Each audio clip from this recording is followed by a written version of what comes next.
আমি একটা কথা বলতে চাই, এই জামাতের উপরে বিএনপির নেতাকর্মীরা হামলা করতেছে, ভিডিও আছে, তাদের শনাক্ত কইরা তাদের আইনের আওতায় আনা হোক, এইটাই আমার কথা।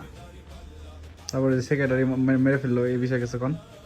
জামাতের সেক্রেটারি আজকে একজন মেরে ফেললো শেরপুরের। হ্যাঁ হ্যাঁ, শেরপুরের এক সমাবেশে জামাতের সেক্রেটারি মেরে ফেললো সবার সামনে। সবার সামনে, এটা তো ভিডিও ফুটেজ আছে।